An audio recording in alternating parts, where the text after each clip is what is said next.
Hello, everybody. Welcome back to Edge Sports Network. We got another interview for you guys, as always, part of our summer series today. We got Bryson Carroll, University of New Mexico running back. Bryson, thanks so much for joining us here on the site today. Well, thank you for having me, for sure. Great to have you on. We always like to start, just kind of real basic, real early on in your career.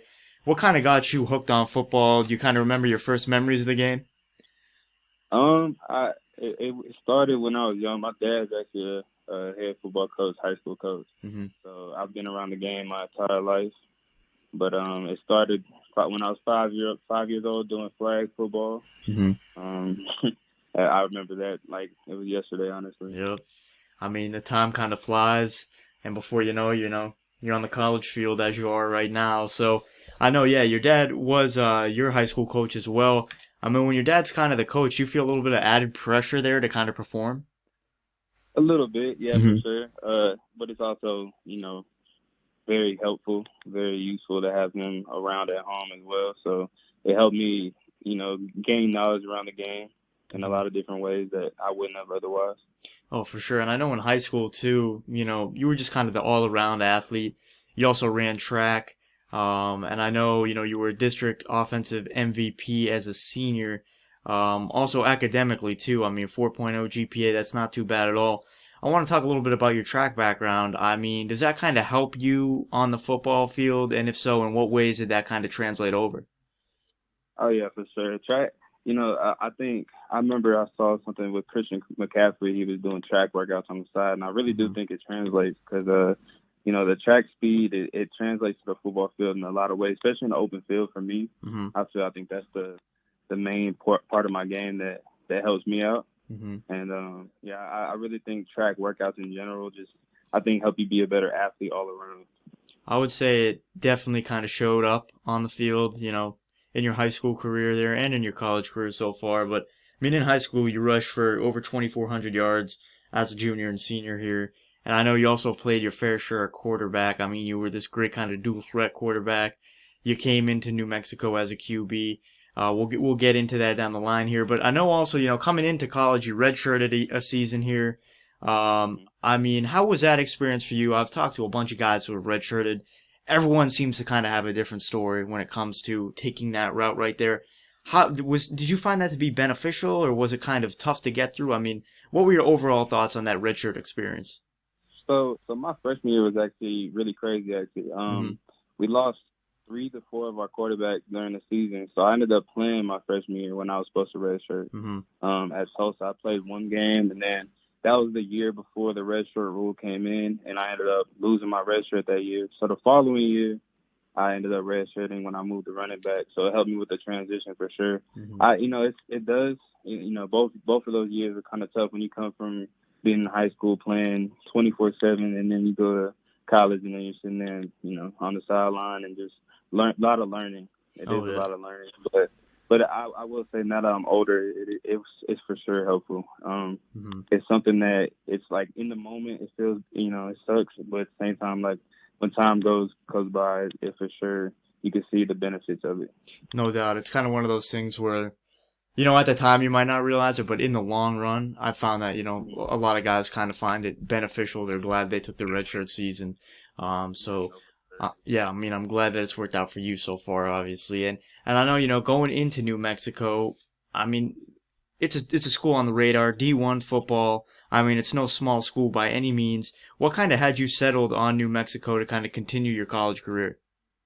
At the time, I was really set on playing quarterback. I had Mm-hmm. a lot of offers for slot and running back out of high school, and the only quarterback ones were the academies and then New Mexico. So Mm-hmm. that's what kind of sold me on it. And my visit was really good here, Mm-hmm. so it's close enough to home where it's not too far, but at the same time it's far enough where I'm in a whole new state. So Yeah, that exactly. kind of sold me on it as well. Yeah, it's kind of a nice distance. I know you're from San Antonio, so kind of that nice distance where you can come home if you want to, but at the same time, you don't have to have any unannounced visitors show up randomly in New Mexico there. So that's kind of the best thing right there. And I know, being from Texas, they have such a great football culture, between high school, college, and professionally. Have you seen any kind of changes, similarities or differences between that Texas style of football and the New Mexico style of football? I mean, I know very close together, kind of same region there, but have you noticed kind of any changes in that style of play? Yeah, I think everywhere is different. We have Hmm. guys from Florida, we have guys from Louisiana, we have guys from Cali. I think all of our styles are definitely different. Hmm. Obviously, the game's played the same, but it's just something about it that is just different in each level. Hmm. For sure. Yeah, I know that's kind of one thing that I see coming up more and more. Like every kind of region of the country has its own style of play. So I think that's kind of a really unique thing to see, just at the college level of athletics. And it's also in high school too, which is definitely kind of interesting. And then with these college programs, you kind of have guys coming from all over, combining those styles of play. And I know like a lot of guys learn new things about how different people operate and stuff. So definitely very beneficial. And I know, as you mentioned, you did make this transition from quarterback to running back. Not really a transition that is too common, I don't think. I know you're a really good quarterback, really good mobile quarterback as well, so it might have been easier for you, but how was that transition? I mean, did it take a while to kind of, feel comfortable at that running back position? Oh, not really. Just because we were running the triple here at New Mexico before Mm-hmm. we switched over to the spread offense. So in the triple, you are kind of a running back playing quarterback Mm-hmm. in a way.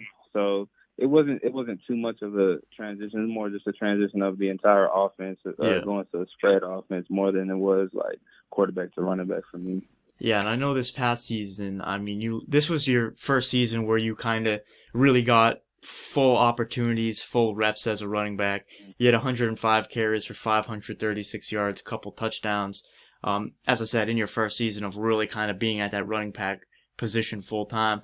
So, I mean, this year, I mean, just a great year for you. I know you had that game against Colorado State. We had, 26 carries, 193 yards, and a touchdown. So I just want to ask you, first season here, let's look at this like your first season of college football because it's your set position now. How'd you just kind of feel with the team chemistry wise, and just playing in your conference D1 football and just kind of going out there and playing with some of the best athletes that we have in the nation right now?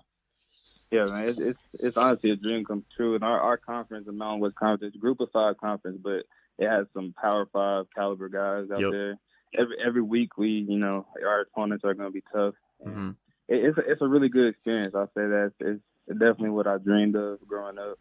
Hmm. So yeah, it's been a really good experience. This first year was I got to learn from Amari Davis a little bit that he Hmm. was a really good running back here for us last year. So it was a good first year for sure. Yeah, I mean, you looked really comfortable out there. And I want to talk about that season opener. I mean, you guys had to start off with Notre Dame, so that's probably not too easy at all. You did great in that game. I mean, you averaged 11 and a half yards per carry. But opening up the season against Notre Dame, I mean, talk about that. How tough was that to kind of come out there day one? You obviously established the team chemistry and stuff through the off season, but it's always kind of a test on that first game. So how was that first game for you against a team like Notre Dame? I think for all of us, it was just kind of like we had to get past that whoa factor when Hmm. we walked into the stadium Yeah. and how packed it is and how big time caliber of opponent that we were playing. And so once we got past that, I think it's kind of like, okay, now it's time to play football. Hmm. Um, so it was a cool experience for sure. You just had, like I said, get past the whoa factor and then get to playing football. No, for sure. It always takes a little bit to settle in right there. And, you've been in your fair share of college football stadiums now. I have to ask you, do you have a favorite? I mean, obviously so many great atmospheres in the Mountain West Conference there. Which one has kind of stood out to you? Honestly, my freshman year when we played at A&M, Hmm. that was the craziest atmosphere that Hmm. I've been in for sure. That must have been great. I mean, I think I'd be pretty nervous. I mean, were you nervous in that one, or you kind of, I was. It uh, was very nerve wracking, especially being back in Texas as well. I had a lot hmm. of family there, so it was very nerve wracking. I don't blame you. I don't know if I would have been able to play in that one. So, definitely takes some guts right there to play in a stadium like that. And I mean, you're kind of entering, your upperclassmen years here. Looking back at, these few seasons that you've had with New Mexico, do you have kind of a college memory that sticks out to you where you feel like you kind of broke through and something that'll kind of sit with you for the rest of your life and rest of your career here? Honestly, my first career touchdown at Notre Dame. Mm-hmm. That was kind of the career breakthrough for me. Going into the season this past season, I actually got a concussion going at the end of fall camp. So it kind of knocked me back a little bit, and that Notre Dame game allowed me to, excel and get into my role that I have for the rest of the season. For sure. I know, with injuries like that too, kind of tough to bounce back from for some guys. So, I mean, how'd you kind of stay on track when you go down like that? I know it's frustrating. You obviously miss some action. So how do you kind of stay on track, both kind of physically and mentally, in a time where you're kind of sidelined for a little bit? For me, it's just kind of one of those things that's like everything happens for a reason. I had to just do what I had to do to get back on the field, and when I got my opportunity, I had to take advantage of it. And I feel like that's what I did in Notre Dame game.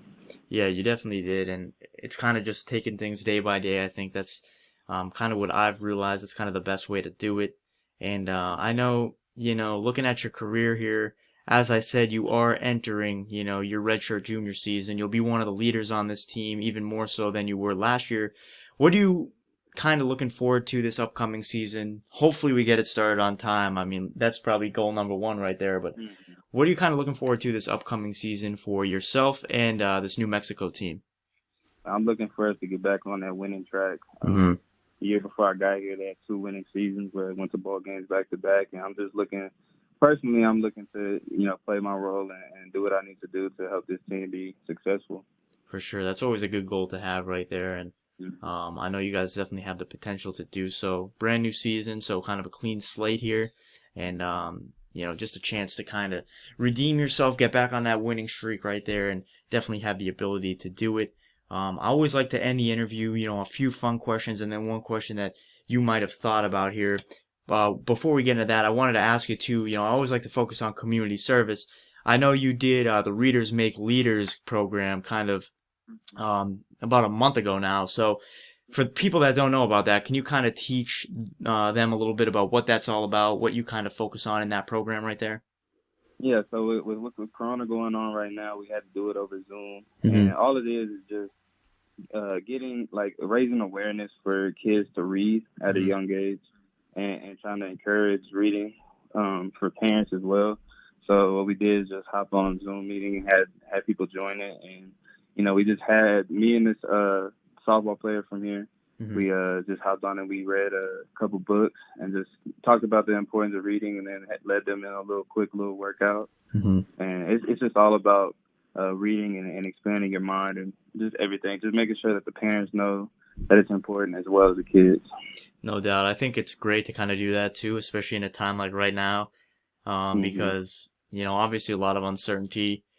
People have kind of had to find new ways to do things and kind of find things to keep them busy, I guess. So it's always great to kind of do stuff like that for the community, I think. And definitely just those small things can definitely go a long way. So I think that's really great what you guys are doing. I think that's great what you're doing, kind of as a New Mexico athletics department right there. And I know, honestly, just an awesome thing to see for the community and using your platform in the right way. That's the biggest thing as well. So keep up the good work there for sure.